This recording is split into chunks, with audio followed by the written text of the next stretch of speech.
Bonjour à toutes et à tous et bienvenue à ce nouveau webinaire dédié au sujet de l'accès au financement, donc financement en formation professionnelle, sujet vaste que l'on va traiter avec Tech in France qui nous fait le plaisir d'être présent aujourd'hui. Avant présentation de l'intervenant externe, je vous rappelle les 4 gestes succès pour assurer un webinaire réussi. Le premier de couper, votre téléphone, en tout cas à minima de mettre en mode silencieux pour éviter d'être perturbé par les sonneries ou, les notifications. Le deuxième geste va aussi, va de pair avec le 3e, concerne, l'utilisation de 2 outils que vous avez à votre disposition, à savoir une fenêtre chat et une fenêtre question. Donc, la fenêtre chat à utiliser pour, nous dire bonjour comme vous le faites, actuellement. Bonjour à vous, bienvenue. Aussi réagir à nos questions et interagir entre vous. C'est également l'objectif de ce canal. L'autre, fenêtre à votre disposition, c'est, la fenêtre des questions. Donc comme son nom l'indique, utilisez-la pour nous faire part de vos interrogations, sur la thématique du jour. Donc je rappelle des financements en formation professionnelle. Et enfin, quatrième et dernier geste, la concentration. Donc concentration sur la voix des intervenants, mais aussi sur le support de présentation, que l'on va tout de même vous remettre à la fin de la présentation par l'envoi d'un questionnaire. Donc, vous aurez accès donc au support PDF ainsi qu'au replay, mais cela n'empêche pas de faire preuve, de concentration pour, surtout, éviter, la répétition d'informations et d'offrir à tout le monde une expérience optimale. Alors, première question, pour, évaluer de votre côté la qualité, de la communication. Quelle est la qualité donc du son et de l'image? Je vous invite à répondre directement dans le chat pour qu'on puisse la mesurer. Alors parfait, OK, au top. Merci, pour vos retours. Donc, il n'y a personne qui, semble avoir de difficultés à nous entendre ou à nous voir. C'est bon signe. On peut passer donc à la suite et je vous remercie pour, cette réponse. Donc je suis présent aujourd'hui avec, Donovan, et je te laisse te présenter. Je te remercie, Thomas. Donc, soyez à nouveau les bienvenus. C'est une nouvelle édition de réussir à faire financer son offre de formation. Alors, je suis Donovan Pritchard, président de Tech in France. Chez Tech in France, on est avant tout éditeur de logiciels métiers qui ont vocation à aider les entreprises et les organismes de formation à pouvoir faire des offres de formation qui puissent être financées. On accompagne également les organismes de formation afin qu'elles puissent être en conformité avec Calliope et ainsi qu'à d'autres labels. Et on forme également à l'utilisation des dispositifs et on crée également nos diplômes RNCP. Donc c'est un plaisir pour moi d'être avec vous aujourd'hui et je te laisse la parole, Thomas. Merci, Donovan, et aussi, vous avez une activité de formation, d'ailleurs, en tant qu'organisme chez, enfin certifié chez ICPF, donc c'est, un plaisir de pouvoir vous compter parmi, nos certifiés. C'est comme ça qu'on a pu échanger sur, le fait de pouvoir communiquer sur le sujet des financements, qui, je le sais, pour, l'ensemble des organismes présents en formation est important. Donc comprendre comment, réussir à, formuler vos demandes et surtout identifier les différents dispositifs existants. Alors pour ma part, je suis, Thomas Talby, responsable marketing et communication, pardon, chez CPF depuis, 4 ans maintenant. Donc, j'ai pu, avoir au fil de ces années donc une maîtrise de l'écosystème de la formation professionnelle. Alors de par l'animation de ces webinaires, en échangeant aussi avec vous sur, votre activité de formation qui me permet de mieux comprendre aujourd'hui, les enjeux, que vous rencontrez, au quotidien. Alors présentation, maintenant de la structure du webinaire qui va se diviser en 5 parties. Une première partie qui est, réservée à la présentation du CPF, surtout pour les organismes qui ne connaissent pas aujourd'hui. 2e partie, le sujet des financements OPCO, généralement celui qui est le plus utilisé par les organismes certifiés, Calliope, et peut-être, parfois le plus méconnu, hein, dans leur fonctionnement. On va revoir les sujets notamment au travers des différentes branches existantes. Heu, 3e partie sur la stratégie de diversification puisque les financements OPCO sont une possibilité, mais pas que. On va pouvoir rentrer dans le détail. Quatrième point sur la validation des demandes de financement, la formulation, de vos demandes et enfin, cinquième temps, le sujet des questions-réponses, à savoir que vous avez déjà la possibilité de nous faire parvenir vos questions et que, je vous invite, également à pouvoir, voter pour, les questions qui vous semblent les plus pertinentes puisque, ça permettra de les faire remonter un peu plus haut dans la liste et de notre côté, on va pouvoir les prioriser. Alors pour, démarrer ce webinaire, donc présentation de ICPF en quelques chiffres. Donc ICPF, c'est 30 ans, d'expérience, dans le secteur de la formation professionnelle. Vous avez, un aperçu, bref d'une partie de nos, certifiés, au travers de leur activité en tant qu'organisme ou en tant, qu'intervenant, donc soit en tant que formateur, en tant que consultant. Donc l'ensemble de ce réseau constitue, aujourd'hui plus de 8 000 heu, entités, puisqu'on a, fait l'acquisition récente d'un organisme certificateur ActiveCert qui vient augmenter donc le nombre d'organismes, d'entités, présents, au sein de ICPF, au travers des certifications, donc Qualiopi principalement, mais aussi certification pro pour les intervenants et enfin la certification ISO. Alors ICPF, c'est aussi, 5, axes, de différenciation en tant que certificateur qualité en formation professionnelle. On retrouve notamment la plateforme Noé qui, aujourd'hui, nous permet et vous permet aussi de pouvoir gagner en efficacité dans vos démarches. C'est le point, principal d'échange entre, notre équipe et vous-même, pour ce qui est de la planification des audits pour vos activités et aussi, des échanges entre nos services. Le deuxième point, c'est la compétence technique, donc 30 ans, d'expérience, d'expertise même, à votre service. La proximité territoriale, avec, une équipe de 38 collaborateurs salariés, dont presque la moitié en tant qu'auditeurs internes. Donc c'est, l'une de nos forces d'avoir internalisé cette activité d'audit qui nous permet un meilleur suivi, des audits que l'on réalise pour vous et aussi, d'une meilleure qualité, dans cette activité-là. Concernant, la partie, sous-traitance, on a également un réseau de sous-traitants qui nous permettent d'être, plus réactifs sur, les dates que vous souhaitez. Donc, l'ensemble des territoires en métropole et aussi, sur les territoires d'outre-mer, avec, donc une équipe, de plus de centaines d'auditeurs, que ce soit salariés et sous-traitants aujourd'hui. Le quatrième point, c'est, la partie service client qui est accessible sur le site internet et sur la plateforme Noé, qui vous forme une passerelle entre nos différents services en fonction, des, questions que vous avez. Vous avez un service disponible pour y répondre et le cinquième et dernier point, c'est le réseau. Réseau qui constitue un potentiel levier pour votre activité.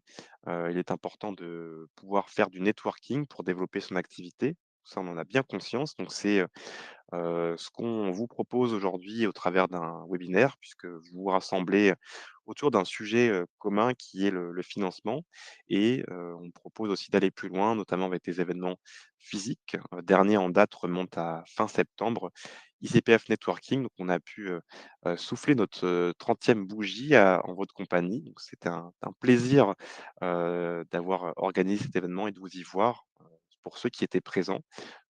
On travaille, on pense déjà à la prochaine édition qui aurait lieu en 2026.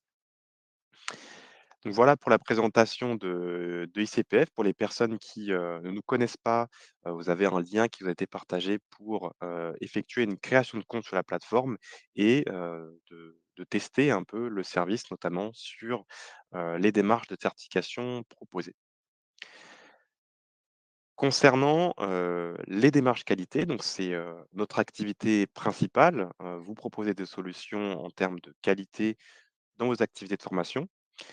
Je vais vous présenter, l'escalier qualité qui vous permet de vous positionner, en tout cas de voir où vous en êtes aujourd'hui et d'identifier aussi la marche à suivre pour vous développer.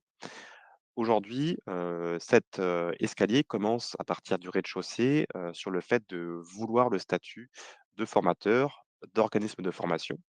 Donc cette volonté-là, j'ai pu, heu, en avoir déjà un retour il y a quelques jours en tant qu'exposant au salon SME, donc rencontrer les formateurs de demain qui, cherchent à développer leur activité.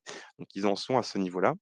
La marche d'après, c'est l'obtention du NDA, le fameux numéro qui permet, d'être reconnu en tant qu'organisme de formation aujourd'hui par le ministère du Travail. Donc c'est, un formulaire à compléter, sur, le site de la DRITS de votre, région, la DRIETS si vous êtes en Île-de-France. La marche suivante, c'est celle qui vous permet, d'accéder au financement, donc une marche essentielle par rapport au sujet qu'on aborde aujourd'hui, celle des financements. Donc la condition, aujourd'hui pour accéder à ces financements disponibles, c'est l'obtention de la certification Qualipi. Donc on va pouvoir voir, quelles sont, les possibilités qui s'offrent à vous en termes de dispositifs. Toujours sur la marche sur l'aspect des financements, il y a une marche, supérieure qui est celle du CPF. Alors CPF qui peut être accessible dans certains cas avec Calliope uniquement, notamment sur, les catégories d'actions, VAE et bilan de compétences. Mais dans certains cas, si vous souhaitez avoir une offre de formation référencée, sur Adobe, donc qui permet, c'est le catalogue des actions CPF, vous allez devoir entamer soit vous-même une démarche auprès, d'un organisme certificateur pour avoir un partenariat avec eux et donc d'avoir votre offre de référencé, soit, de faire la démarche auprès de France Compétences. C'est, une démarche qui, sera plus longue, plus coûteuse, mais en tout cas qui vous permettra d'être propriétaire de votre propre offre de formation et donc il y a un choix, stratégique à faire à ce moment. Comment est-ce que vous souhaitez arriver à cette marche si c'est votre objectif? Et alors les marges complémentaires qui sont, hors financement, mais plutôt sur l'aspect différenciation, soit en tant qu'intervenant avec la démarche ICPF Pro, soit en tant qu'entreprise avec les démarches ISO, qui vous permettent notamment de vous différencier, de vos confrères et faire connaître votre expertise sur le marché de la formation. Alors, vous avez un 1er sondage qui vous a été partagé sur cette, escape de la qualité. Sur quelle marche êtes-vous positionné aujourd'hui? Est-ce plutôt, la marche, du NDA, de la certification Qualiopi, du CPF ou, des, certifications complémentaires ICPF Pro ou ISO? Vous avez la possibilité d'y répondre en bas à droite de votre écran, depuis, l'onglet sondage.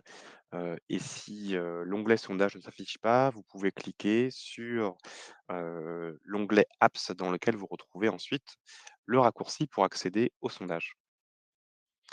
Alors les résultats évoluent, heu, en même temps que je parle. Pour l'instant, ce qui en ressort, c'est qu'en majorité, vous êtes présent plutôt sur la marche de la certification Qualiopi à 64, à 23 26 présents sur la marge du CPF et enfin à 8 sur la marge du, numéro de déclaration d'activité. Donc pour les personnes qui en majorité sont déjà engagées au travers d'une certification qualité, vous allez, mieux comprendre quels sont les dispositifs à activer qui sont déjà possibles pour vous et après pour, une partie plus minoritaire en début de démarche, vous allez comprendre ce qui sera possible pour vous demain, lorsque vous aurez obtenu une certification, Qualiopi pour accéder à ces, dispositifs. Alors merci, pour vos réponses. Peut-être un commentaire Donovan sur, ces résultats. Qu'est-ce que tu penses de la répartition qu'on a pu, identifier? Bien, c'est excellent. D'ailleurs, ça ressemble beaucoup, aux statistiques des organismes de formation en France. C'est qu'il y a plus de 120 000 organismes de formation qui ont un NDA, 90 000 environ qui ont un NDA actif, environ 40 000 qui ont Calliope et sur les 40 000 qui ont Calliope, 14 000 environ qui ont l'accès au CPF avec la plateforme EDOF. Donc, voilà, les chiffres Mmh. que tu as donnés ressemblent aussi, à la réalité sur le terrain. Ouais. Donc ça fait plaisir. Soyez tous les bienvenus, quelle que soit l'étape à laquelle vous êtes, que vous ayez déjà votre NDA, mais pas encore Calliope, que vous ayez Calliope ou que vous ayez déjà accès à la plateforme EDOF, le contenu de notre webinaire aujourd'hui aura des informations pertinentes pour vous. Alors avant de passer, plus en détail sur ce sujet des financements et à commencer par les OPCO, un rappel déjà sur, l'intérêt de la certification Qualiopi. Au-delà des financements, c'est bien sûr pour vous une marque, qui est reconnue, par vos stagiaires, mais aussi par, l'ensemble de l'écosystème de la formation, financeurs, institutionnels, contrôle. Donc pour vous, cette marque, elle, se matérialise au travers de 3 éléments, en tout cas avec ICPF. Le premier élément, c'est, le certificat de l'organisme dans lequel on identifie le périmètre de certification, la raison sociale. Le deuxième élément, c'est le bandeau, que vous pouvez utiliser notamment en signature d'email et sur votre site internet. Et le troisième élément, c'est, une présence dans l'annuaire de nos certifiés, un annuaire qui est accessible sur notre site internet et qui est, fréquenté par vos stagiaires pour vérifier si l'organisme est bien détenteur de la certification Qualiopi. Donc tous ces, éléments de communication sont à utiliser, puisque une fois la certification obtenue, le business ne va pas forcément venir à vous directement, il faut le faire savoir, et que ce soit plus facilement identifiable dans votre activité.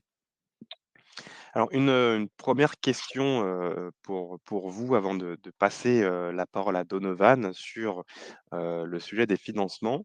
Selon vous, combien représente l'enveloppe budgétaire de la formation en 2023?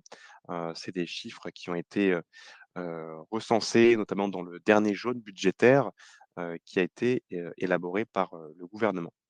Je vous invite à répondre à la question, directement dans le chat et Donovan pourra, je pense, commenter, les résultats, au fur et à mesure. Formidable, je te remercie Thomas. Alors, Ouais, OK, donc ouais, 50 millions, je mmh. lis 70 milliards, c'est pas mal Nina. Voilà, millions, très bien. Alors, est-ce qu'il y a d'autres tentatives? Pour l'instant, on n'a pas encore le chiffre exact. Aucune idée. Voilà, 150 millions, c'est plus. 14 milliards, c'est plus. 64 millions, c'est plus. Bon, je vais t'afficher la slide 25 Donovan pour que milliards, tu puisses, présenter. En tout cas, on voit qu'il y a des résultats assez, différents d'un participant à l'autre, tout à fait. Alors, vous avez raison de vous poser cette question au sujet du marché que représente la formation professionnelle en France.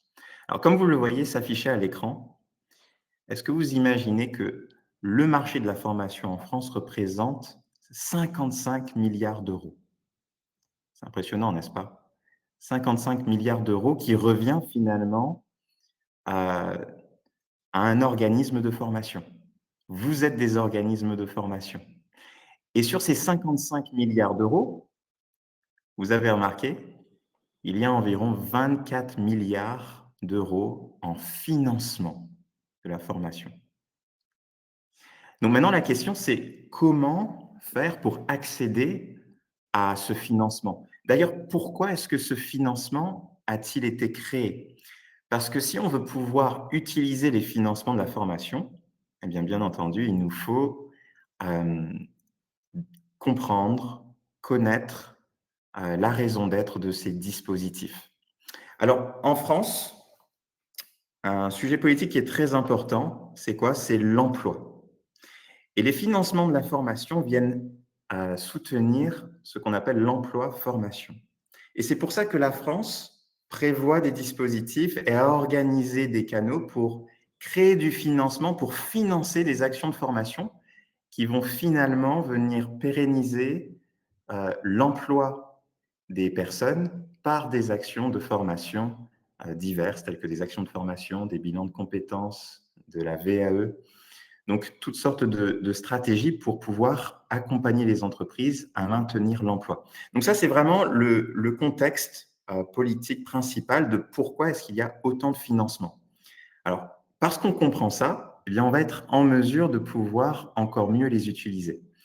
Donc, on parle ici, on va beaucoup parler des financements OPCO. Beaucoup d'entre vous connaissance du financement CPF. Alors, le CPF, il faut savoir que ça représente 2 milliards sur les 24 milliards.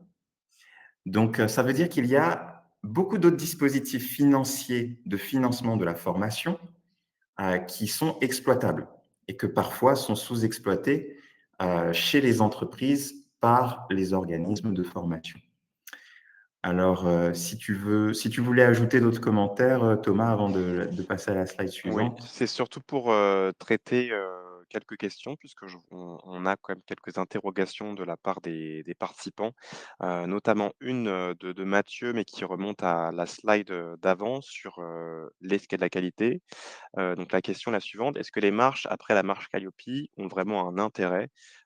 Cela ne change pas le montant des aides, c'est plutôt pour la valorisation face à la concurrence. Donc en effet, Mathieu, sur, la partie, financement, les certifications pro et ISO ne vont pas avoir, d'impact sur, les montants de financement. Hem, en revanche, je sais que, la certification pro notamment est utilisée par, nos certifiés dans leur demande de financement, ce qui peut aider, sur, la solidité de votre dossier, puisqu'il y a des financeurs qui vont s'appuyer sur, certaines réglementations, comme le fait que, vous avez, bien la formation nécessaire pour exercer et donc ça peut rassurer un OPCO, d'avoir un certificat qualité en plus, dans le traitement. Et après pour la certification ISO, par contre, je n'ai pas de retour de nos, certifiés sur, l'usage qu'il peut y avoir auprès d'un OPCO ou d'un autre financeur. Mais, en tout cas, je vous confirme bien que ça n'a pas d'impact sur, le montant d'un financement qui peut être accordé. Donc c'est bien, au travers de la concurrence. Par contre, alors pour avoir, échangé récemment avec l'un de nos certifiés, pro, la certification, il s'en sert pour justifier d'un tarif qui va être plus haut, plus important puisqu'il est reconnu en tant qu'expert sur son marché.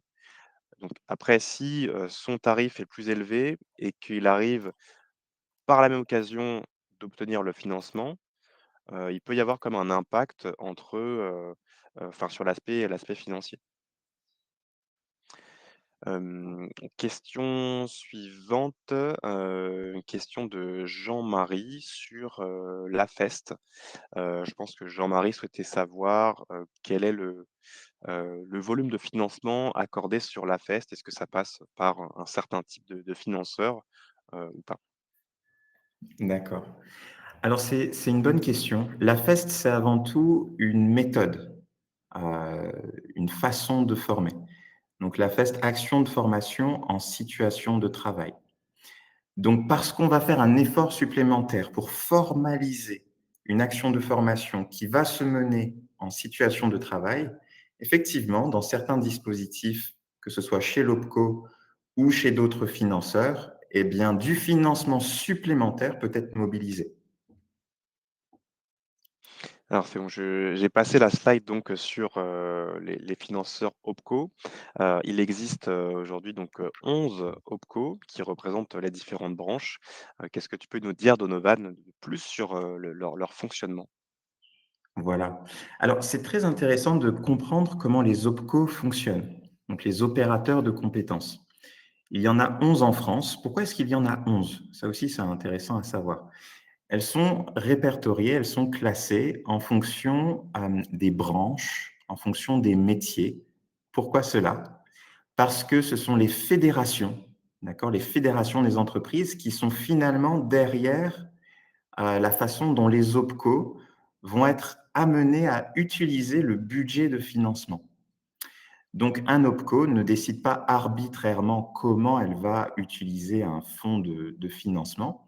Elle va consulter, elle va être guidée par les fédérations d'entreprises qu'elle va représenter et pour qui elle va organiser le financement des formations relatives à ces métiers. Donc, c'est très intéressant à savoir parce que ça nous permet de nous positionner en tant qu'organisme de formation sur la façon de pouvoir, pérenniser notre relation avec les OPCO et avec les entreprises, de sorte à pouvoir pleinement bénéficier des financements. Donc ça, c'est une information importante à savoir. Donc il y a 11 OPCO. Quelque chose d'important aussi, c'est lorsque vous avez un client, il faut pouvoir identifier qui est l'OPCO de votre client. Parce que finalement, c'est auprès de lui que votre client, l'entreprise, s'il s'agit d'une entreprise, va solliciter du financement. Donc voilà, il y a 11 opérateurs de compétences en France et c'est important de les connaître parce que chacun d'entre eux aura parfois ses propres spécificités et son propre fonctionnement. Une question de Cécile, que je me suis posée moi-même, concernant Vivea. Est-ce que Vivea compte comme un OPCO? Alors, je n'ai pas de réponse officielle, heu, Mmh, mais je sais que c'est un financeur de formation, au même titre que la GEFIS peut l'être, FAFSEA, FIFPL. Voilà, c'est un financeur de formation, qui voilà, ne fait pas partie des 11 OPCO, à mon sens, mais reste un financeur de formation, au même titre que France Travail peut l'être. Simplement, Vivea va viser un autre, type de de personnes ou d'entreprises à faire mmh. financer. De ce que j'en avais compris, l'année dernière, c'est que, Vivea fait surtout partie, de la même branche que Ocapia, parce qu'ils sont situés dans le secteur de l'agriculture et en effet, je crois que c'était l'année dernière, ils avaient, hem, demandé, aux adhérents de Vivea, d'obtenir la certification Qualiopi, dans l'année, sinon ils n'allaient pas leur, autoriser les financements et donc j'ai trouvé ça étonnant qu'ils n'avaient pas encore passé le cap puisque, depuis, début 2021, c'était l'obligation pour, l'accès au financement. Donc il y a peut-être en effet une différence entre, Vivea et OPCO puisqu'ils n'étaient pas soumis apparemment à la même réglementation que les, 11 OPCO, qu'on voit actuellement. Voilà, Catherine l'a très bien résumé. Viva est un fonds de formation, mais pas un OPCO. Merci beaucoup, Catherine Orsini. Merci. Alors on va, avancer sur, la slide suivante.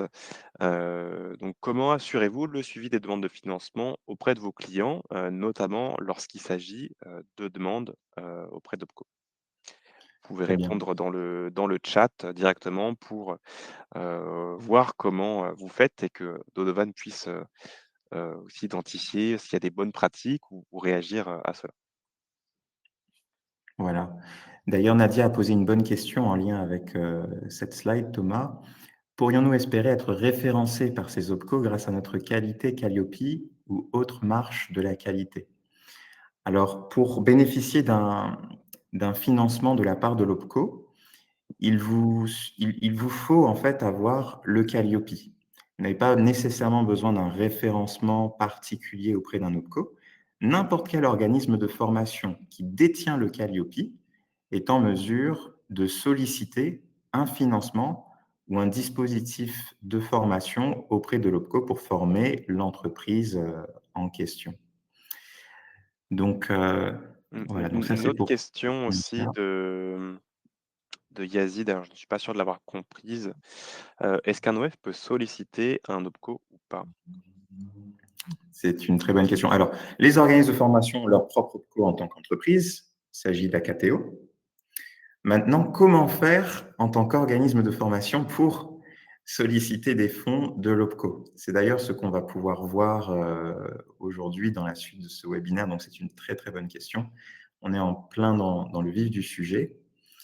Alors, la première action, d'accord, pour vous, en tant qu'organisme de formation, lorsque vous avez un client, assurez-vous qu'il ait, lui, son espace OPCO adhérent activé. D'accord? Vous pouvez tout simplement lui demander, avez-vous déjà activé votre espace OPCO? Si ce n'est pas le cas, eh bien, il faudra demander à votre client de le faire. Et s'il ne sait pas le faire, eh bien, peut-être que vous pourrez l'aider, l'accompagner sur cette démarche.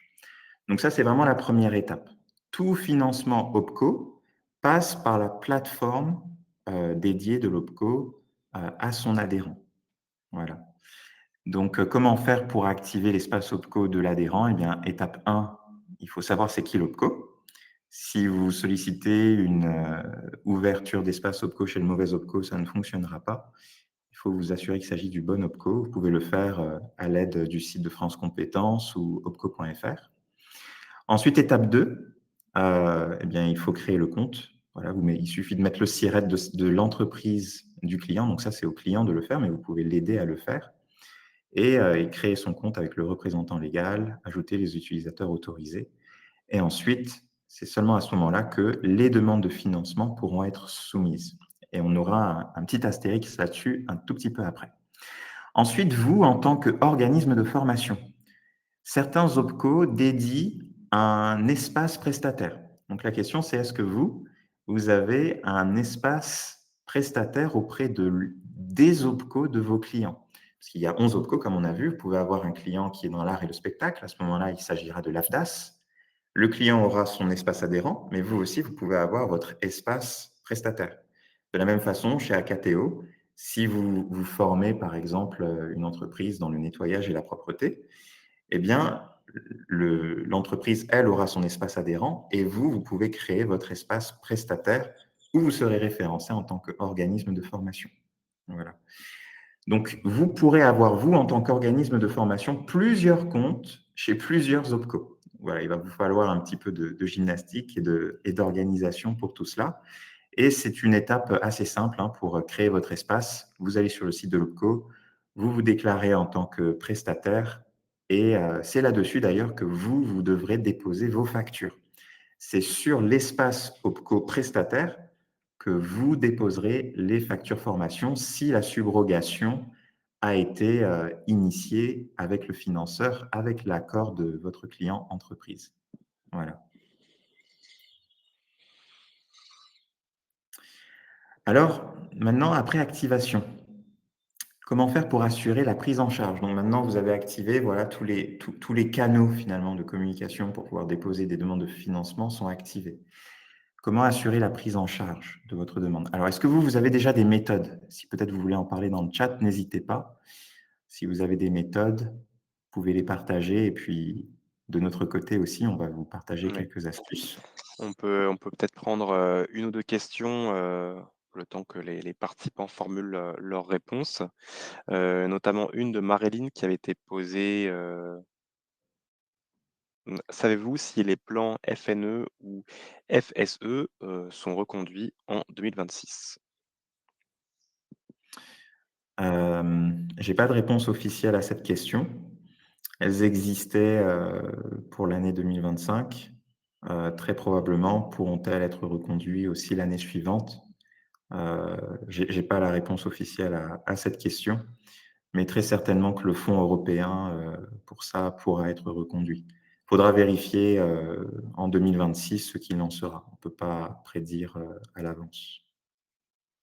Et alors la première question qui avait été posée, pendant le webinaire, une question de Marie. Pourrez-vous dire quelques mots des conventions de partenariat, notamment avec le ministère de l'Éducation nationale et également auprès du ministère du Travail?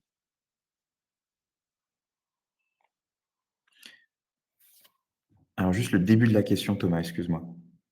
Alors Marie souhaite avoir, quelques informations concernant les conventions de partenariat avec le ministère de l'Éducation nationale et auprès du ministère du Travail. D'accord, je comprends. Donc pour les diplômes issus de l'éducation nationale, par exemple un BTS SEO, un bac pro, quel qu'il soit en général, Hem, vous, en tant qu'organisme de formation, c'est ça qui est intéressant, jusqu'à présent, à ma connaissance, il n'y a pas, nécessité d'une habilitation particulière pour dispenser ces formations. Un organisme de formation a tout à fait la possibilité de venir solliciter ces diplômes RNCP qui finalement sont universellement accessibles aux organismes de formation, qui vont d'ailleurs devoir mettre en place de l'emploi formation avec. Donc il n'y a pas de restriction là-dessus. Par contre, les diplômes issus du ministère du Travail et de l'Insertion, à ce moment-là, oui, il va vous falloir demander les agréments. Il y a une démarche simplifiée en ligne. Vous allez sur le titre nécessaire, par exemple, dont vous voulez recevoir l'habilitation. eh bien, il vous faut demander l'habilitation et fournir tous les documents demandés sur la démarche simplifiée en ligne, voilà, sur France numérique, quelque chose comme ça. Et à ce moment-là, vous pourrez recevoir l'habilitation si votre demande est conforme. Alors je réponds à une dernière question avant de te rendre la parole, Donovan, et poursuivre sur le contenu du webinaire. Alors je vais reformuler, de ma compréhension. Valia demande si c'est à nous, organisme, en tant qu'OF, de faire la demande de financement pour notre client à partir de l'espace prestataire. Donc ça doit avoir un éclaircissement sur les étapes. Donc de ce que je comprends, ce n'est pas nécessairement à vous de le faire, mais on voit que c'est une bonne pratique, puisqu'il y a des, entreprises qui ne savent pas le faire, qui n'ont peut-être pas le temps, et donc la proposition qui est faite, c'est, d'obtenir l'autorisation auprès d'eux, de le faire pour eux, parce que, vous allez, leur faire gagner du temps, et que dans tous les cas, ça vous est profitable à la fin, puisque au final, c'est de l'argent qui va vous revenir, puisque on parle bien de votre formation qui est vendue. Est-ce que Tout à c'est fait, bien hein. ça, Donovan? Oui, c'est bien ça. Alors, c'est une très bonne question. En fait, il faut vraiment être clair, c'est jamais l'OF qui fait la demande. Il peut préparer la demande. Certains OPCO l'autorisent. Par exemple, AKTO, dans l'espace prestataire, peut permettre au prestataire de préparer une pré-demande, mais ce sera toujours à l'entreprise de la vérifier et de la valider. Et chez certains OPCO, le prestataire n'a pas du tout la main pour pouvoir le faire. Il doit donc agir de très près avec l'entreprise. Et d'ailleurs, on aura des slides là-dessus. À ce sujet, ce sera intéressant pour vous, en tant qu'organisme de formation déjà, d'avoir un lien auprès de l'OPCO. Vous devez déjà avoir des interlocuteurs avec qui vous pourrez développer une bonne relation et peut-être même des stratégies afin de pouvoir vous faire connaître en tant qu'organisme de formation compétent, organismes de formation qu'ils vont pouvoir peut-être utiliser lorsque vous ferez des demandes de financement par le biais de vos clients. Donc, ça, c'est très important. Si vous n'avez pas un lien avec l'OPCO et si votre client ne se fait pas connaître auprès de l'OPCO, vous aurez difficilement accès au financement des formations. L'OPCO, son rôle, c'est aussi de s'assurer qu'une vraie démarche de formation est initiée au sein de l'entreprise.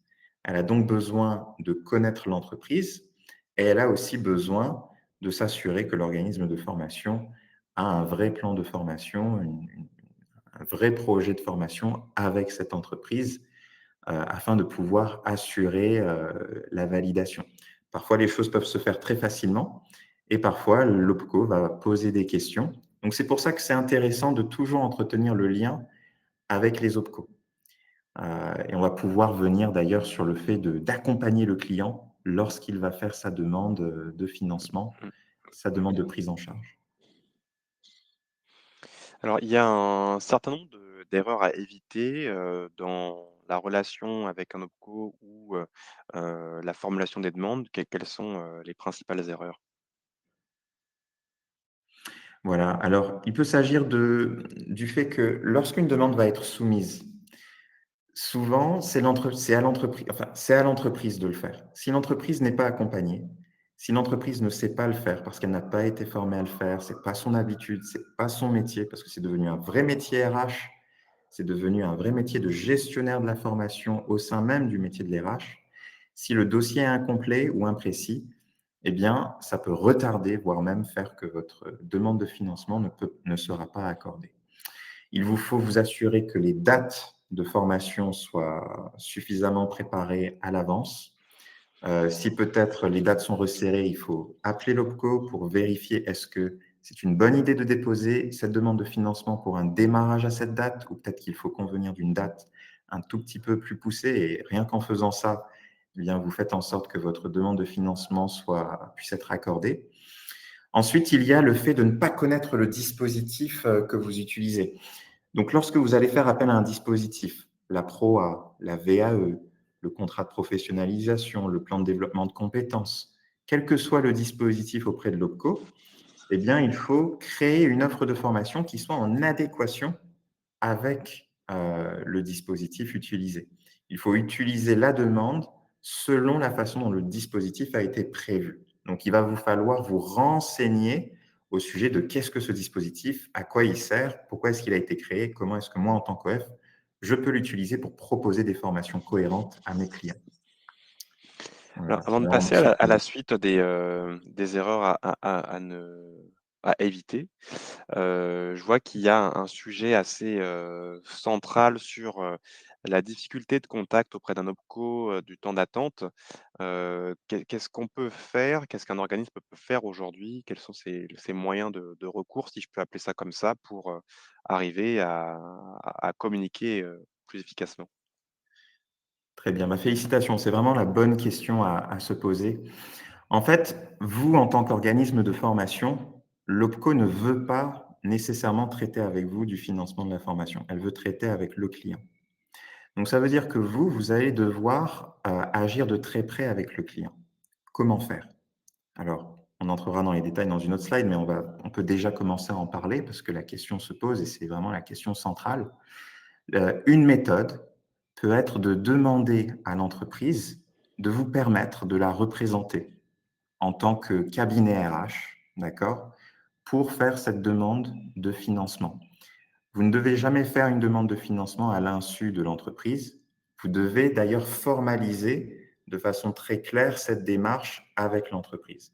Soit l'entreprise l'a fait directement et vous l'accompagnez, soit effectivement, elle peut vous le déléguer, mais vous devez formaliser cela de façon claire où vous allez créer un mandat de représentativité, une délégation où elle va vous déléguer l'administration et la gestion de sa formation de façon claire et écrite, ce qui va vous permettre de vraiment l'accompagner de très près pour faire une demande de financement qui sera finalement conforme. Parce que vous, en tant qu'organisme de formation, vous êtes pleinement dans la formation. Donc, probablement, vous avez une bien meilleure connaissance des dispositifs que l'entreprise.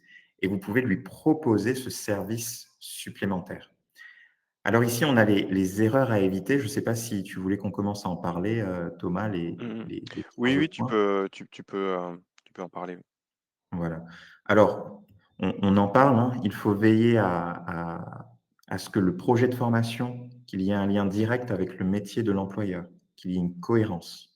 Parce que tout cela est fait, tous ces financements sont créés pas simplement pour payer une formation quelconque. Elles sont créées pour pouvoir valoriser les compétences, aider le salarié à monter en compétences, par exemple, sur son métier, s'il s'agit d'une formation au titre du développement des compétences. S'il s'agit d'une reconversion, eh bien, il faut qu'il y ait clairement la démarche de reconversion qui soit visible dans la proposition de formation. Donc, il faut un lien avec la formation et le projet. Ensuite, il faut connaître les critères de financement. Si vous demandez un financement à hauteur d'un prix supérieur à ce que l'OPCO va vouloir financer, eh bien finalement, l'entreprise n'aura une subvention qu'à la hauteur du financement de l'OPCO. Donc, c'est aussi à prévoir dans votre stratégie de devis, lorsque vous faites des devis auprès de vos clients. Assurez-vous de faire des devis qui puissent être en lien aussi avec la façon dont l'OPCO peut financer tout cela. Donc, devenez vraiment informés, devenez des experts des critères des financeurs. Ensuite, on parle de budget mal détaillé. Lorsque vous faites votre devis, c'est important de pouvoir détailler à quoi va servir le budget, combien de jours va durer la formation, combien d'heures va durer la formation, le taux horaire, et avoir un devis qui soit précis. Parce que s'il est trop vague, eh bien nécessairement, le conseiller OPCO qui va le consulter avant de le valider va se poser la question et peut retarder le dossier, va vouloir appeler l'entreprise pour plus de précision, va vouloir vous appeler pour avoir plus de précision. Donc, soyez précis et toujours en lien avec le dispositif que vous sollicitez. Alors une interrogation de Cheikh sur, la relation entre, OPCO et client. Quand on parle de client, qui est-ce? Est-ce qu'on parle de l'entreprise ou, du salarié? C'est l'entreprise interlocuteur direct.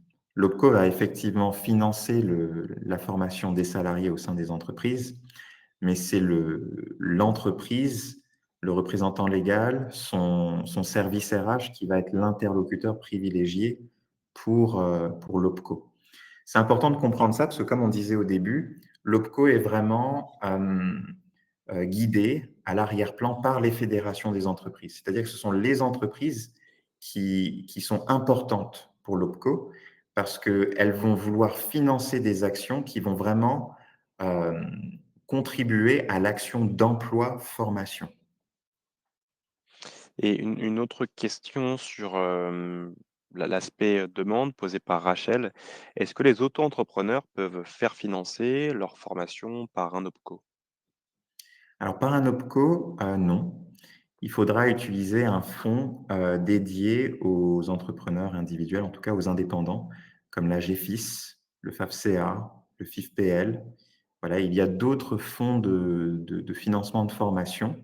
Vraiment, les OPCO sont dédiés à la formation du personnel salarié des entreprises.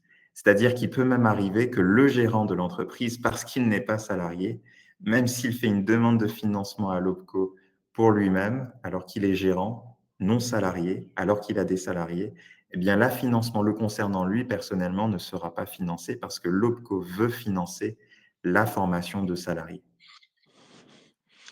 Alors on a présenté, de manière, générale plusieurs, dispositifs.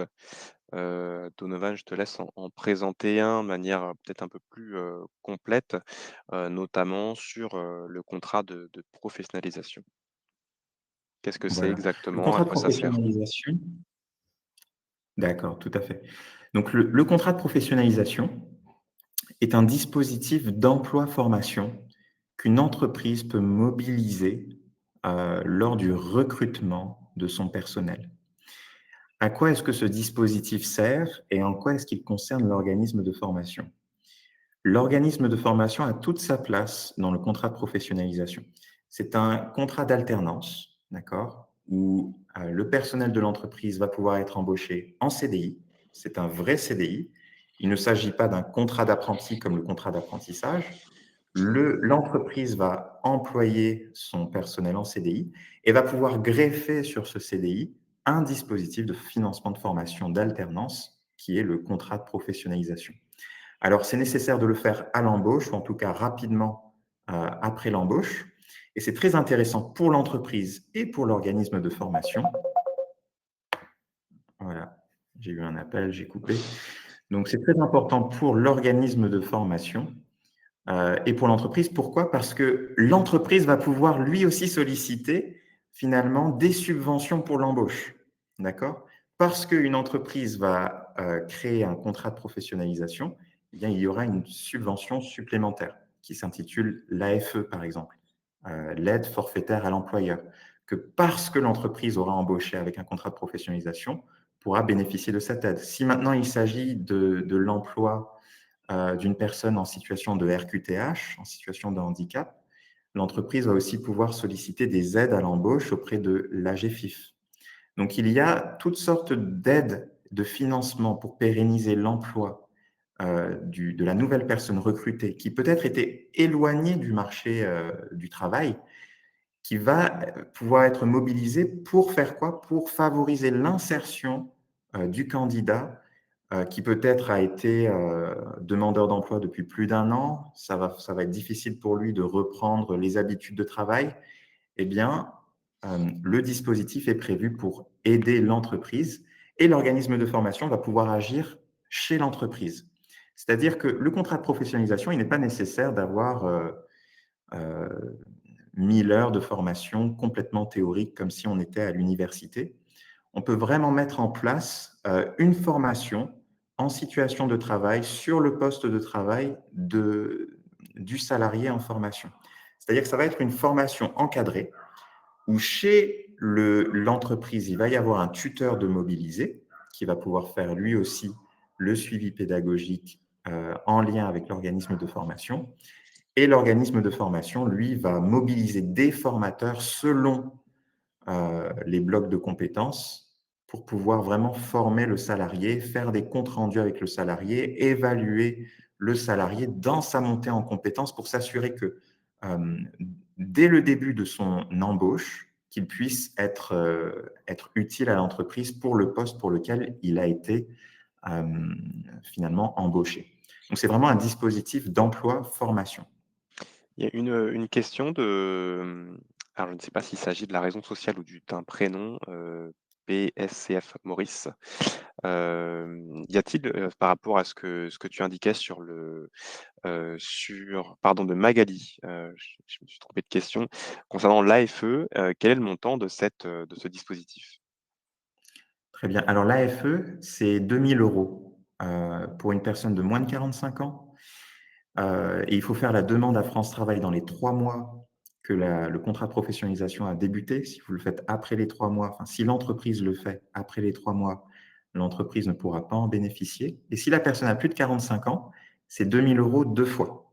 Donc, une fois au bout de 3 mois et une autre fois environ 6 mois après. Donc ça, c'est une subvention pour l'embauche d'un candidat en contrat de professionnalisation. C'est très intéressant pour vous, organisme de formation. Pourquoi? Parce que vous mettez en place une action de formation longue. D'accord? Vous avez une entreprise qui a peut-être 20 salariés. Vous pouvez mettre en place pour des recrutements, d'accord, les recrutements chez cette entreprise, peut-être qu'elle a recruté quelqu'un tout récemment, eh bien, vous pouvez proposer à l'entreprise de former ce candidat en contrat de professionnalisation. Et la formation longue, ben, bien sûr, ça crée un revenu sur le long terme pour votre organisme de formation. Voilà, tu voulais intervenir, Thomas, ou je continue? Alors, il y a plusieurs questions, on peut peut-être les traiter en même temps pour passer à la suite, concernant ce contrat, pro. Savoir s'il y a une limite d'âge, pour le faire passer et alors c'est la seule question qui reste, il me semble, sinon elles sont plutôt côté chat. Alors je vous invite à les formuler directement dans les questions, ça nous simplifie, la modération, puisque sinon on doit les récupérer pour les mettre à cet endroit. Donc, mettez-les directement dans la bonne fenêtre et ce sera pour vous plus simple pour avoir une réponse. Alors voilà, question sur la limite d'âge par rapport à ce dispositif. Très bonne question. C'est là que ça se distingue vraiment du contrat d'apprentissage. Le contrat de professionnalisation, il n'y a pas de limite d'âge particulière. Il y aura des conditions en fonction de l'âge, mais qu'un candidat ait 16 ans ou plus, 21 ans ou plus, 26 ans ou plus, le contrat de professionnalisation est entièrement mobilisable. Par contre, bien entendu, il faut que la personne soit en activité. Quelqu'un à la retraite, voilà, ça va pas être possible, sauf dans certains cas, avec l'intérim, il me semble. Il y a certains contrats de professionnalisation, de type intérimaire qui peuvent être même mis en place pour, quelqu'un qui peut-être était déjà à la retraite. Donc il n'y a pas vraiment de limite d'âge. Toute personne en activité qui était inscrit à France Travail, parce que ça, c'est très important, il faut que la personne soit demandeur d'emploi. C'est un dispositif d'embauche. Donc la personne est inscrite à France Travail, eh bien, elle peut, bénéficier d'un contrat de professionnalisation. Alors pour compléter ce qu'on était en train de dire, quels sont les objectifs du contrat pro? Voilà. Alors, le contrat pro, vous devez former un diplôme RNCP. D'accord? Peut-être vous dites: «Aïe, aïe, aïe, j'ai pas d'habilitation particulière». C'est pas grave. Il y a des diplômes RNCP qui ne nécessitent pas d'habilitation particulière. Tournez-vous vers ces diplômes universels pour proposer une vraie formation cohérente avec le métier de l'entreprise que vous souhaitez former. Donc, renseignez-vous sur les diplômes qui correspondent à ces métiers et proposer des formations cohérentes qui pourront aider le salarié à monter en compétence sur le poste pour lequel il est prévu qu'il soit. Il faut comprendre, c'est vraiment un dispositif d'insertion ou de réinsertion. Euh, pour vous, en tant qu'organisme de formation, ben, parce que est peut-être en réinsertion avec des difficultés depuis plus d'un an, il n'a pas de travail, etc., eh bien forcément, le taux, ou en tout cas l'effort financier est plus important. Et c'est là qu'on voit vraiment que c'est un dispositif pour favoriser l'embauche. Quelqu'un qui est inscrit depuis plus d'un an à France Travail, par exemple, ou qui est RSA, eh bien, il y aura du financement supplémentaire. Ça varie de 9,15 € de l'heure jusqu'à même 37 € de l'heure en fonction de la branche. Alors, le mode de formation, il faut savoir que le contrat de professionnalisation, vous allez sur service public, hein, c'est très intéressant. Le temps de travail, c'est de la formation et la formation, c'est du temps de travail. D'accord? C'est pour ça qu'on peut mobiliser jusqu'à 50% du temps de travail, de cette personne qui est embauchée comme étant de la formation que vous allez facturer. D'accord? Donc quelqu'un qui va être mis en contrat de professionnalisation sur 2 ans, par exemple, on peut aller au maximum. Ça ne veut pas dire qu'il faut le faire à chaque fois, il faut que ce soit justifié, mais vous pouvez aller maximum jusqu'à 1 820 heures, de formation sur 2 ans. On l'a déjà fait avec certains OPCO. Donc c'est quelque chose de très intéressant pour, créer un revenu, sur le long terme pour votre organisme de formation. Alors pour utiliser le contrat de professionnalisation, vous devez être Calliope. Il doit y avoir suffisamment de tuteurs chez l'entreprise. D'accord? Ne faites jamais l'erreur de mettre en place un contrat de professionnalisation alors qu'il n'y a pas assez de tuteurs chez l'entreprise.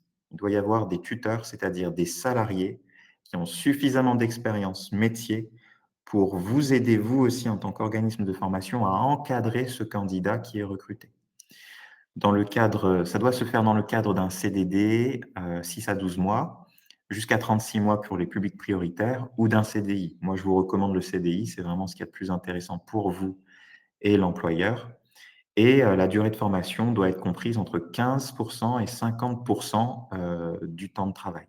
Voilà, donc ne dépassez pas le temps de formation sur le temps de travail prévu par l'OPCO, par la branche, si vous voulez que votre devis soit validé et que vous n'ayez pas de relance de la part de l'OPCO. Donc, sachez aussi que le tuteur doit être présent tout au long du contrat. Si jamais le tuteur qui était là vient à être, licencié, eh bien, il vous faut vous assurer qu'il y a un tuteur remplaçant le lendemain. C'est très important. Donc ça montre aussi votre sérieux dans le suivi de la formation du personnel de cette entreprise. On a une question, peut-être un peu plus pratique sur, le fait de pouvoir proposer des contrats pro. Comment est-ce qu'on fait? Est-ce qu'il faut, avoir un CFA ou est-ce que ça peut être fait par d'autres types de catégories d'actions? Et s'il faut être CFA, comment est-ce qu'on passe d'un OF à un centre de formation d'apprentis? D'accord, mais ça, c'est très intéressant comme question. Le contrat de professionnalisation n'est pas un contrat d'apprentissage. Ça veut dire que vous n'avez pas besoin d'être un CFA pour mener un contrat de professionnalisation. C'est un contrat de professionnalisation qui se fait sur le poste de travail du salarié qui est formé. On va le professionnaliser dans son métier, sur son temps de travail. C'est vraiment ça la vocation du contrat de professionnalisation. Donc vous, en tant qu'organisme de formation, il n'est pas nécessaire que vous deveniez un CFA. Si vous êtes OF Calliope, vous pouvez, avec votre client, déposer des demandes de financement et organiser, le suivi et la formation d'un candidat en contrat de professionnalisation. Donc le contrat pro correspond à une action de formation qui va avoir une durée, plus ou moins étendue par rapport, à la durée du contrat. Voilà, tout à fait. Jusqu'à 2 ans sur un CDI, voire même 3 pour les publics particulièrement prioritaires. Merci pour cette réponse. Alors on va maintenant passer, à la partie 3 sur, l'aspect diversification. D'ailleurs, j'ai une question pour toi qui ne fait pas partie, des questions posées par les participants. Heu, Lorsqu'on a organisé le webinaire, pourquoi est-ce que tu as voulu choisir le contrat pro comme étant une partie vraiment dédiée et aborder les autres dispositifs, de manière un peu plus secondaire? Voilà. Alors le contrat de professionnalisation est très intéressant pour aider un organisme de formation à pouvoir se développer sur le long terme. Pourquoi? Parce que, cette action de professionnalisation en action de formation va pouvoir vous aider, vous, à créer du revenu en tant qu'OF sur le long terme. Vous avez un contrat qui est financé jusqu'à 20 000 €, 30 000 €, parfois même 50 000 €, d'accord? Sur 1 an, sur 2 ans. Pourquoi? Parce que vous allez être aux côtés de l'entreprise à former ses salariés. Donc vous imaginez, vous aidez une entreprise à se développer, elle recrute une dizaine de personnes, vous avez 10 contrats pro, eh bien vous avez au moins 200 000 € sur 1 an, sur 2 ans. C'est très lucratif pour votre organisme de formation. Mmh. Voilà. Donc c'est plutôt sur l'aspect organisation et même que c'est plus durable, que d'autres dispositifs qui seraient peut-être, plus ponctuels, que ça. C'est ça et ça vous permet vraiment d'être proche de l'entreprise parce que vous allez former ces salariés sur le long terme. vous allez connaître ses besoins en recrutement, vous allez connaître les difficultés que peut rencontrer l'entreprise, vous allez pouvoir penser, réfléchir à d'autres dispositifs qui pourront être mis en œuvre. Vous allez vraiment pouvoir agir comme un gestionnaire de la formation RH chez l'entreprise où vous allez évaluer les besoins de l'entreprise en termes de développement de compétences, de formation et des difficultés qu'elle peut rencontrer. Si elle rencontre des difficultés financières, vous allez pouvoir l'aider à pouvoir mobiliser des subventions parce qu'elle aura mis en œuvre une action de formation avec vous. Donc, c'est vraiment très important pour vous en tant qu'OF de connaître ça parce que c'est vraiment des arguments euh, importants qui vont vous permettre de fidéliser votre clientèle et de vraiment mener votre métier de formateur dans le cadre de l'emploi-formation. OK. Merci pour ta réponse. Et donc si on revient, aux autres dispositifs, quels sont ceux, que tu peux présenter, de manière, synthétique? Enfin, en tout cas, avoir déjà la liste. Voilà, donc il faut savoir, il y a plus de 53 dispositifs de financement de formation en France. Donc, la France ne manque pas de moyens pour mettre en œuvre des actions de formation, quels qu'ils soient, que ce soit avant l'embauche, pendant l'embauche, après l'embauche, pour un candidat qui n'est pas embauché, pour un particulier qui souhaite avoir de la formation. Voilà, pour toutes les situations, même un auto-entrepreneur, une entreprise individuelle, un indépendant. Il y a vraiment des aides à la formation pour tout type de personnes. Donc, vous, en tant qu'organisme de formation, c'est important que vous puissiez les connaître parce que forcément, vos clients, peut-être qu'ils ont des difficultés financières, ils ne vont pas pouvoir vous payer de leur poche. Donc, vous pouvez les aider à solliciter ces dispositifs. Alors ici, on parle de diversification.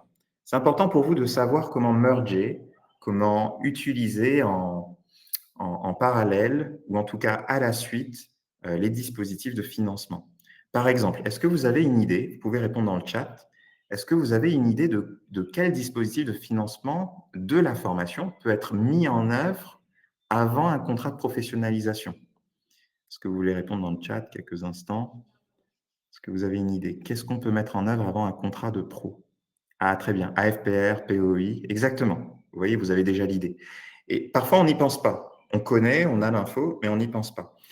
Aider l'entreprise dans son recrutement, ça veut dire aussi l'aider à faire des immersions, l'aider à faire des POI, l'aider à évaluer est-ce que ce candidat, il va être bon pour votre recrutement sur le long terme.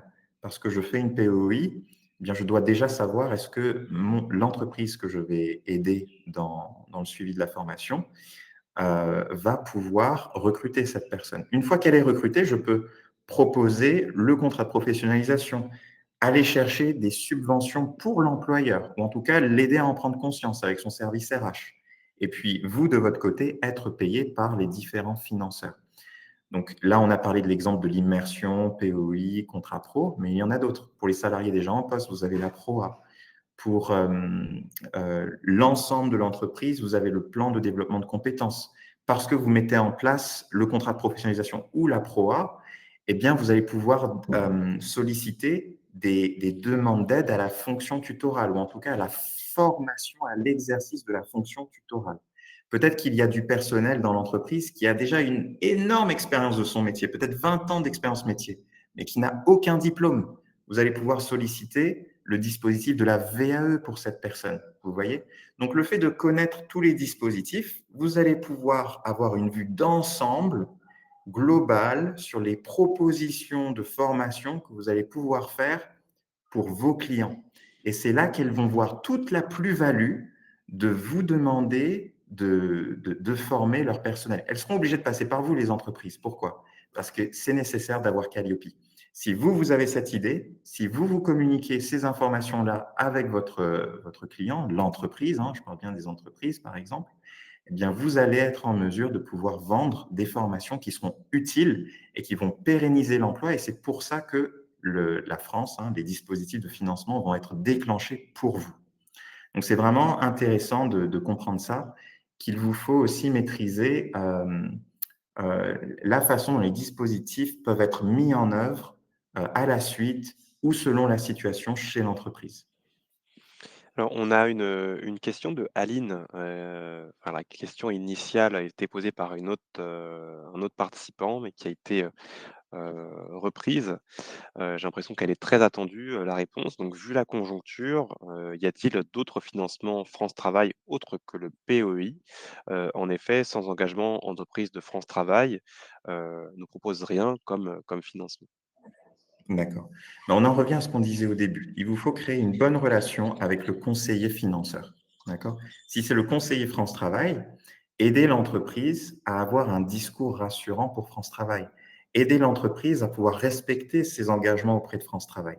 Les entreprises que nous formons, par exemple, et que nous accompagnons ou que nous incubons, on les aide à avoir un taux de recrutement élevé qui fait qu'à chaque fois qu'une demande de financement POI va être demandée, France Travail n'aura pas peur. France Travail va accorder la demande de financement, quel que soit le prix, entre guillemets. Pourquoi? Parce qu'elle sait que ça va dans le sens de la politique, c'est-à-dire l'embauche de la personne, le maintien de l'emploi sur le long terme, sortir les personnes du chômage et les mettre en activité. C'est vraiment ça. Donc, entrer en relation avec le conseiller, aider l'entreprise à pouvoir le faire. Faites-vous représenter, demandez à l'entreprise si vous pouvez la représenter auprès de ses différents interlocuteurs afin de pouvoir agir en tant que vrai service RH. Il faut vraiment comprendre que la formation, c'est aussi un métier RH. Et si on dissocie le RH de la formation, eh bien forcément, l'organisme de formation aura des difficultés à pouvoir mobiliser des financements. Le financement, il est là, hein. On en a parlé au début. 50 milliards par an, ce n'est pas l'argent qui manque, hein. Même France Travail a plus de financement que le CPF. CPF, c'est 2 milliards. France Travail, c'est plus que 5 milliards. Donc, du financement, il y en a, mais vous devez rassurer le financeur que l'argent sera bien utilisé pour ce pourquoi il a été prévu. D'accord? Donc, c'est pour ça qu'il vous faut connaître ces dispositifs et communiquer sur la raison d'être de cela avec vos clients. Mmh. Alors on va revenir sur le POI, ce qui était donc, sur le support. Qu'est-ce que c'est exactement? Ah, donc, c'est préparation opérationnelle à l'emploi individuel. Il existe aussi le POEC. Cette fois-ci, c'est lorsqu'on va former un collectif de demandeurs d'emploi pour viser à quoi? À son insertion. Donc, le POI, ça va se faire en relation avec l'entreprise. Donc, l'entreprise a un candidat en vue ou peut-être n'a pas de candidat en vue et veut former quelqu'un préalablement à l'embauche, veut s'assurer que la personne qu'elle va recruter sera apte à pouvoir prendre son poste dès son embauche. Elle ne veut pas payer un salaire pour quelqu'un qui ne va pas savoir faire son travail. Donc, le dispositif a été créé pour que vous, organisme de formation, puissiez former, ça peut se faire en tutorat aussi, mais vous pouvez le proposer en tant qu'OF, que vous puissiez former ce candidat pour qu'il soit opérationnel dès son embauche. C'est vraiment ça l'idée. Et si vous réussissez votre mission, eh bien vous gagnez un contrat de professionnalisation. C'est intéressant, n'est-ce pas? Donc, c'est intéressant de pouvoir vraiment mettre en œuvre ces dispositifs et les comprendre. Et bien sûr, comme on a dit, il faut se rapprocher de France Travail, créer une bonne réputation auprès de France Travail. Si peut-être il y a eu des erreurs par le passé, créer de nouveau une belle réputation, de sorte que les financements vont pouvoir se multiplier de plus en plus pour vous. C'est vraiment la façon dont vous allez vous utiliser ces financements en relation avec l'entreprise dans tout le sérieux et dans la façon dont c'est prévu qui va faire que le financeur n'aura pas peur, n'aura plus peur de vous financer. Voilà, donc le POI, si on entre dans les détails, c'est pour les demandeurs d'emploi. Le demandeur d'emploi est indemnisé durant son POI, donc le demandeur d'emploi a tout intérêt à accepter sa proposition de POI. Vous, en tant qu'organisme de formation, vous pouvez même conseiller l'entreprise de faire une immersion préalablement au POI. Ça va rassurer France Travail. L'immersion étant faite, l'entreprise voit que c'est bon, le candidat, on le veut, mais on veut quand même le former. Et bien, du coup, on déclenche une POI. France Travail voit le suivi, elle voit qu'il y a un vrai plan de formation derrière pour un vrai projet professionnel. Elle va donc pouvoir le financer. Et le POI peut durer entre 1 à 3 mois, voire même 4 mois si la personne est un public particulièrement prioritaire. Donc voilà les infos sur le POI. Et Alors, maintenant, vous pouvez vous renseigner pour le mettre en œuvre.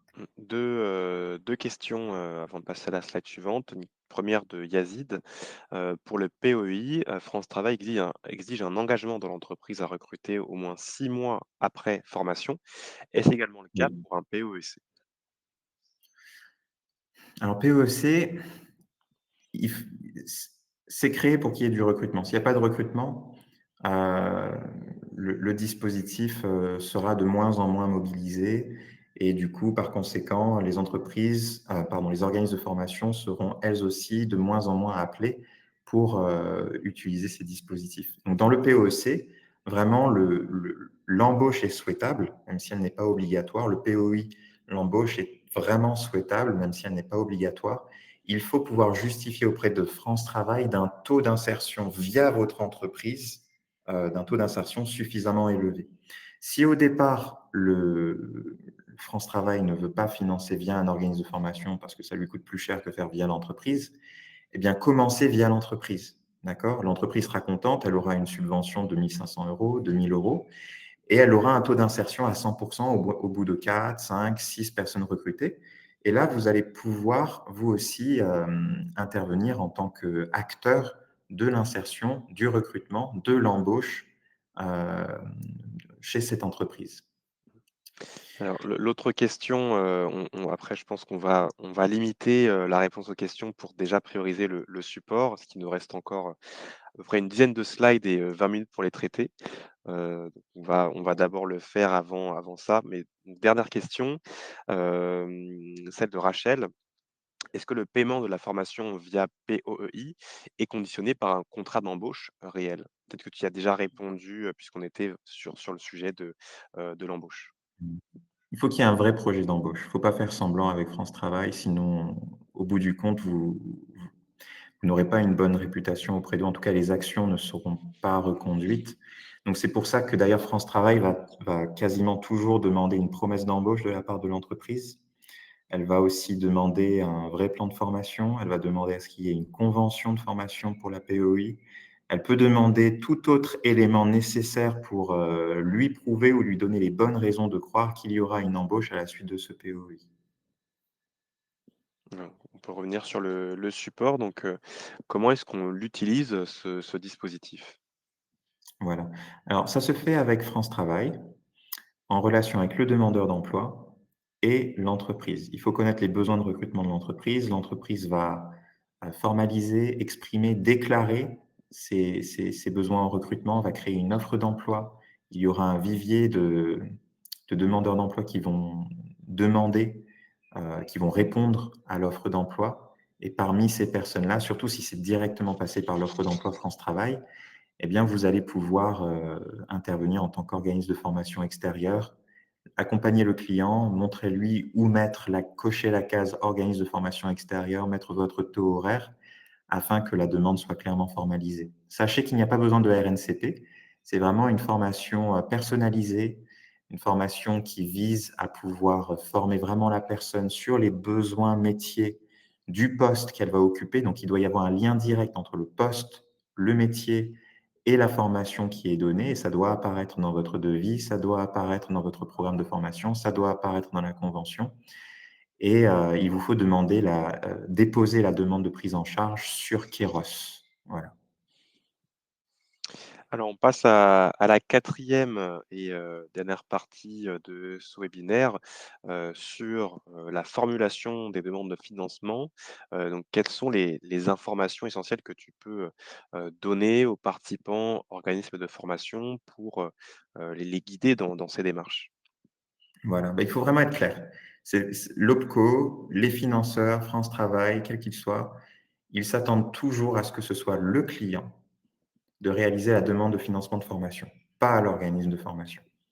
Heu, ils ont trop peur que l'organisme de formation, gonfle son devis ou utilise mal les dispositifs à son profit. Donc c'est leur méthode aussi pour garantir que les financements seront bien utilisés pour ne pas les dilapider et protéger des fraudes et cetera. Donc c'est vraiment au client de faire la demande. Maintenant, vous, organisme de formation, on est conscient, enfin même nous, hein, moi je suis aussi organisme de formation, donc nous, organisme de formation, on est conscient de la réalité. Le client ne sait pas nécessairement comment faire des demandes de prise en charge. Donc, comment faire? Eh bien, vous pouvez l'accompagner. C'est là que vous pouvez avoir une nouvelle casquette, cabinet RH, cabinet de conseil, où vous pouvez demander à l'entreprise l'autorisation de le représenter ou en tout cas d'avoir les données personnelles des personnes pour pouvoir l'aider à formuler la demande qu'elle va pouvoir déposer auprès du financeur. Si vous laissez l'entreprise le faire tout seul, eh bien, vous serez finalement dépendant des erreurs ou de sa méconnaissance. Donc, le fait d'accompagner le client en tant que cabinet RH vous permet un gain de temps, limiter les erreurs saisies parce que vous allez pouvoir soit le faire à sa place et lui présenter, ou l'aider à le faire parce qu'il a vraiment envie de le faire et garantir un taux d'acceptation élevé. Vous pouvez aussi utiliser cette nouvelle casquette pour vous développer votre expertise. D'accord. Nous, c'est ce qu'on a fait avec notre euh, certification, enfin, formation en cours de dépôt au RNCP, expert en gestion et financement de la formation. Donc, vraiment, on développe cette expertise à pouvoir agir en tant que cabinet RH et expert des financements de la formation. Et c'est un service supplémentaire que vous pouvez proposer, voire même peut-être facturer. C'est à vous de voir comment vous voulez le proposer à votre client. Alors, on a la slide suivante. Voilà, je vous donne un exemple concret ici. Vous voyez le contrat de pro, vous voyez le CERFA. Si c'est l'entreprise qui doit remplir chaque case, l'IDCC, est-ce que la personne, elle était POI, France Travail, depuis combien de temps, quel titre RNCP, quel est l'intitulé de la formation. L'employeur ou le service RH n'est pas nécessairement formé à connaître toutes les formations RNCP. Vous comprenez bien. Donc, c'est important pour vous d'aider le client à pouvoir faire toutes ces démarches qui sont absolument nécessaires pour pouvoir faire valider une offre de formation. Donc, c'est vraiment ça la clé qu'on veut vous aider qu'on veut vous apporter. C'est l'idée d'aider votre client, d'être proche de votre client, d'agir avec votre client pour les demandes de financement avec son autorisation et en lui demandant de mettre à votre disposition toutes les données nécessaires pour pouvoir faire votre travail de cabinet conseil qui va finalement être au profit de votre organisme de formation. Alors on a terminé donc sur cette présentation. On entre maintenant sur, la partie des questions-réponses. Tout de même quelques rappels avant de pouvoir, passer à l'échange. Que vous soyez, en cours, de démarche, avec un projet, d'extension de certification ou plutôt sur, l'obtention d'une première certification, surtout pour, accéder à ces, bénéfices au travers des financements possibles. On a vu les différents dispositifs existants. Notre équipe est disponible, notre équipe d'assistants à la certification. Vous aurez, le plaisir d'échanger avec, Ania, Christophe ou Maria. Ils sont disponibles dès maintenant, vous avez le numéro qui s'affiche au 01 82 83 56 40 ou prendre rendez-vous avec, notre équipe en fonction de leur disponibilité, via le lien en bas à gauche qui vous a été, partagé. Pour les personnes également qui sont, en cours de démarche, qui souhaitent obtenir, la certification Qualiopi, on vous propose une offre, qui est, limitée, dans le cadre d'une demande de certification initiale avec, l'offre de l'option élaboration. Donc l'option élaboration, pour, les personnes qui découvriraient la plateforme Noé, c'est un espace, documentaire. C'est une fonctionnalité qui vous permet de stocker vos documents de preuve, indicateur par indicateur, une option qui vous permet aussi de sauvegarder automatiquement vos données, d'avancer par session de travail et surtout de partager cet espace avec d'autres membres de votre équipe, avec, l'invitation, d'autres comptes et d'avancer ensemble dans la constitution du dossier à préparer. Le coût initial de l'option est de 98 € hors taxe et cette option vous est offerte en tant que participant à ce webinaire. Donc si, vous êtes concerné par, ce moment du parcours, je vous invite à effectuer votre demande pour en profiter.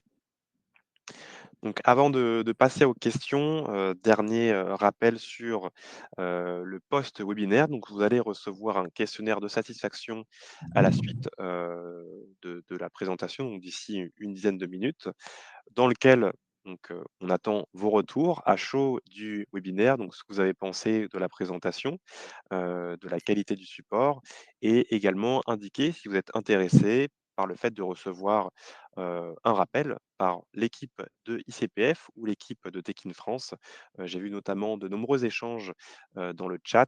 Donc il y a 2 personnes de Tech in France qui étaient présentes pour, apporter du soutien dans la modération. Donc si, votre objectif est d'aller plus loin avec eux, notamment sur, vos demandes de financement, je vous invite à signifier ce besoin dans le questionnaire. Et pour ce qui est de vos démarches de certification Calliope, Pro ou ISO, c'est avec, ICPF.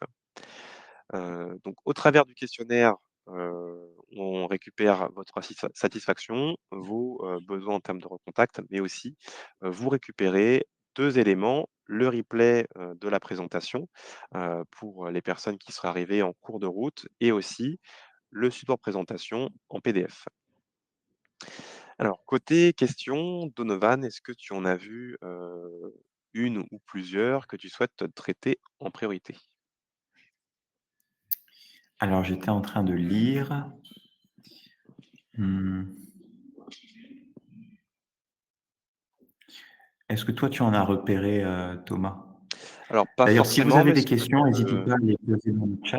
mmh, ce que je fais, c'est que je les trie, par ordre de priorité, par vote. Donc je vous invite aussi, à voter pour, les questions qui vous semblent les plus pertinentes. Comme ça, je vais rajouter, ces votes dans la priorisation. Mais la question qui est le plus votée pour l'instant est celle de Michael.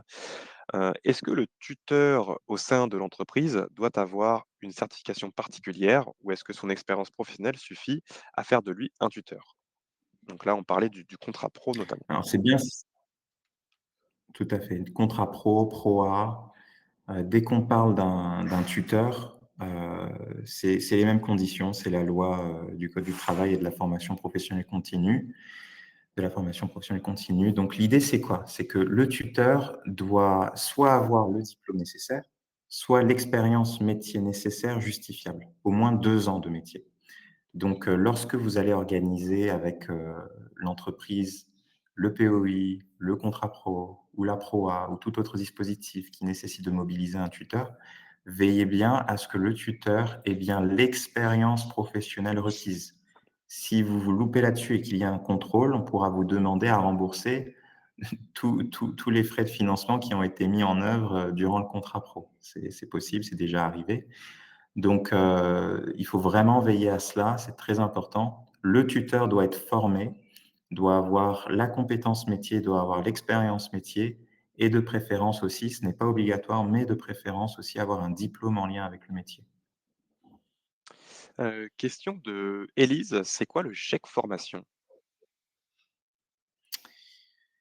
Le chèque formation, bah, c'est un dispositif de formation. Alors c'est vrai qu'on l'a mentionné, je ne suis pas expert, sur ce dispositif-là. Je ne pourrais pas donner plus de détails, dessus là tout de suite. Aline demande s'il existe des solutions, proposées par France Travail pour des stagiaires qui souhaitent faire une formation dans le cadre de l'intégration d'une entreprise en tant qu'indépendant et non en tant que salarié. Alors oui, il y a différents types de financement formation chez France Travail. Il y a notamment l'AIF, qui peut être mobilisé à hauteur de 5 000, voire 8 000 € dans certains cas, pour former un candidat inscrit à France Travail pour son projet professionnel. Donc maintenant, il faut formaliser cette formation avec France Travail en relation avec le conseiller France Travail de ce candidat et voire même peut-être un autre conseiller qui va vérifier la légitimité ou en tout cas la pertinence de la proposition de formation de l'organisme de formation. Donc on peut parler de l'AIF, l'aide individuelle à la formation. Question de Patricia, formatrice depuis 2006. Est-il obligatoire d'être certifié Calliope personnellement, sachant que mon centre de formation est certifié Calliope? Alors un certificat Calliope, il est rattaché à un organisme, soit organisme de formation, centre de VAE, bilan de compétences ou CFA. Hem Et donc vous pouvez, être l'unique représentante de cet organisme. Donc on parlera bien de vous, mais réglementairement, on parle d'organisme. Ça peut être une seule personne qui est dirigeant, de l'organisme. Donc là où j'ai un doute dans votre question, c'est ce que vous parlez personnellement en tant que salarié d'une entreprise ou est-ce que vous êtes dirigeant de votre propre OF? Là, je n'ai pas compris, mais dans tous les cas, ce qui prime dans l'obligation de certification, c'est bien que ce soit l'organisme qui est certifié. On ne parle pas de certification, personnelle, de plusieurs personnes au sein d'un Voilà, organisme déjà lui-même certifié Qualiopi. voilà. J'ai peut-être une information dessus, Thomas. Oui. Voilà. L'idée, c'est que la certification Qualiopi, elle est rattachée au SIREN et au NDA de l'entreprise. D'accord? Donc, le Qualiopi n'est pas en lien avec une personne dans l'entreprise. Les salariés qui sont salariés d'un organisme de formation qui a un NDA et qui est Qualiopi, eh bien, peut former à une formation qui est prise en charge par un financement de formation qui nécessite le Qualiopi. Mmh. Voilà, c'est vraiment dépendant sur une structure qui a un NDA. Oui et puis, Qualiopi, c'est une certification de processus, hein, de l'activité de formation. Ce n'est pas une certification de personne, donc l'intérêt est en effet de l'associer à une structure et pas à une personne. C'est Question de ça. Jean-Marie: y a-t-il une période dans l'année plus propice, pour faire appel à un OPCO? Alors, si vous faites appel en fin d'année au plan de développement de compétences, par exemple, l'OPCO pourra vous dire: «Il n'y a plus de budget», entre guillemets. Ou alors les entreprises auront déjà utilisé leur plan de développement de compétences. Donc, c'est toujours sujet à enveloppe disponible par dispositif. Donc, en fin d'année, ça peut arriver que l'OPCO réponde: «Votre demande était parfaite, mais malheureusement, il n'y a plus de budget pour financer votre formation». Ça arrive. Ça reste rare, mais ça arrive. Donc, c'est bien de prévoir, vos propositions de formation en début d'année, surtout auprès des entreprises.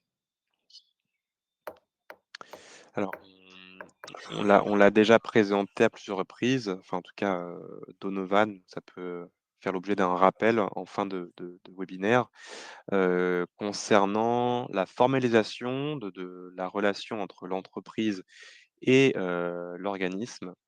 Alors je n'ai plus, la question sous les yeux, mais la personne demandait, si cela devait faire, l'objet d'un contrat, entre les 2 pour, matérialiser le lien qui est entre les 2.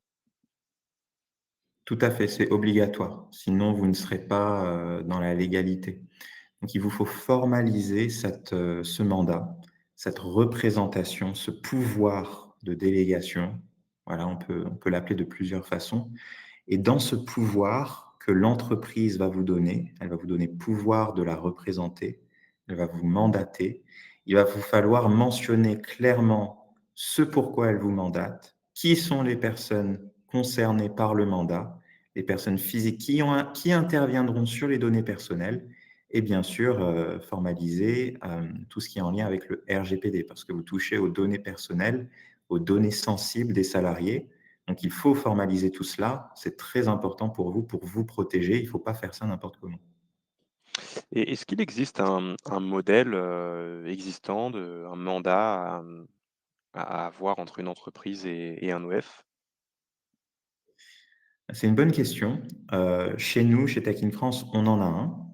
On utilise un document qu'on a édité et qu'on utilise parfois auprès de nos clients qui souhaitent se faire représenter, qui nous expriment clairement leurs besoins euh, d'aide en termes de maîtrise et d'appel aux dispositifs financiers. Et à ce moment-là, on utilise ce pouvoir, ce mandat pour formaliser notre activité administrative avec cette entreprise dans ce cadre-là. Donc, c'est pas quelque chose qui existe de manière. Je suis sûr que vous pourrez peut-être en trouver un sur Internet. En tout cas, nous en avons créé un, nous l'avons fait vérifier juridiquement. Donc, nous, on en utilise un et vous pouvez nous contacter. On pourra peut-être répondre à vos questions à ce sujet ultérieurement avec plaisir. On va prendre 2 dernières questions. Une question de Sonia, qui indique: «Nous sommes certifiés Qualiopi, nous avons recours à des formateurs indépendants. Doivent-ils être certifiés Qualiopi?» Alors cela va dépendre de certains paramètres. La première question à vous poser, c'est est-ce que ces sous-traitants, puisqu'ils sont sous-traitants, interviennent sur des actions, éligibles au CPF? Alors si ce n'est pas le cas, là, vous pouvez être sûr qu'à date, ils n'ont pas cette obligation d'être certifiés Qualiopi. Par contre, si vous faites appel à eux sur des actions éligibles au CPF, ils auront l'obligation d'obtenir Qualiopi s'ils ne sont pas au statut, microsocial, et s'ils le sont, ils devront justifier d'un chiffre d'affaires supérieur à 77 700 €. Voilà, ça c'est les 3 conditions, à réunir en tout cas, si, s'il n'est pas question d'action CPF, là, ils ne sont pas concernés. Voilà, c'est Heu, aussi important ouais. de formaliser aussi l'ordre de mission avec le sous-traitant, de avoir un contrat formel entre vous et le sous-traitant relativement au dossier de formation qui peut-être est, financé, où vous devrez, mentionner peut-être le numéro d'accord, heu et le numéro de convention, pour lequel l'ordre de mission est formalisé avec le sous-traitant. Mmh. Ouais, en réaction au message de Christophe, je disais supérieur à ce montant, dans la mesure où ils seront du coup concernés par, l'obtention de la certification. Mais en effet, s'ils sont en dessous de ce montant, ils ne seront pas concernés. Mmh. Alors dernière question, posée par, PSF Maurice, quels sont les sites internet où trouver les appels d'offres de formation? Alors, vous pouvez en retrouver auprès des OPCO qui peuvent faire des appels d'offres, mais faut pas négliger votre pouvoir en tant qu'organisme de formation, de créer votre propre offre de formation auquel que vous pourrez soumettre en fait à l'OPCO. Donc, si vous voulez, pouvoir, vraiment exploiter au mieux les dispositifs qui existent, n'hésitez pas déjà, vous, à soumettre des demandes de financement auprès de l'OPCO. Vous pouvez faire vous-même vos propres propositions, hein, via le client, pour les formations. Donc ça, c'est déjà méthode numéro un, je dirais. Et puis l'OPCO peut avoir des appels d'offres pour, des prestations RH, des prestations de formation, pour un besoin précis où plusieurs organismes de formation vont candidater et où il va falloir répondre à des critères bien précis. Donc, il vous faut vous rapprocher de l'OPCO. N'hésitez pas à appeler, l'OPCO, hein, c'est comme on disait au début, créer vraiment cette belle relation avec l'OPCO, une belle réputation avec elle pour, vous présenter en tant que partenaire, en tant qu'organisme de formation de qualité sur qui ils vont pouvoir compter et faire appel lorsqu'ils ont éventuellement un besoin. Ils pourront penser à vous et vous mettre au courant d'un projet ou d'un autre. Merci Donovan pour, cette, dernière, réponse. Merci à toi d'avoir été présent donc, pour nous éclairer de toutes, ces lumières sur, le sujet, des financements en formation professionnelle. On va mettre un terme à la diffusion. Merci également à vous, en participant de ce webinaire qui, avez posé, toutes ces questions pour, je pense faire, augmenter en compréhension tout le monde, que ce soit les participants, mais aussi, animateurs sur, les questions que vous vous posez, les enjeux que vous rencontrez au quotidien. Donc merci pour cela. Je vous dis à bientôt, pour un prochain webinaire ou un prochain événement et Donovan, je te laisse ajouter aussi quelques mots, avant de mettre un terme à la diffusion. Merci à toi aussi, Thomas, hein, pour toutes ces informations au sujet du Calliope, l'intérêt de Calliope pour un organisme de formation, parce qu'on n'oublie pas que c'est grâce au Calliope qu'on peut accéder à ces financements. Donc, c'est très important de pouvoir rester Calliope, maintenir son Calliope. Et pour ma part, ben, c'était un plaisir de pouvoir échanger avec vous. Si vous avez d'autres questions ou d'autres informations, euh, voilà, d'autres questions que vous avez, n'hésitez pas à répondre dans le sondage où vous souhaitez que Tech in France vous recontacte, Tech in France et ICPF vous recontactent. Ce sera un plaisir pour nous de pouvoir échanger sur vos projets, sur les questions que vous pouvez avoir et voir éventuellement comment est-ce qu'on peut vous aider à faire financer vos offres. Merci et à bientôt. Au revoir. Au revoir. Merci Thomas.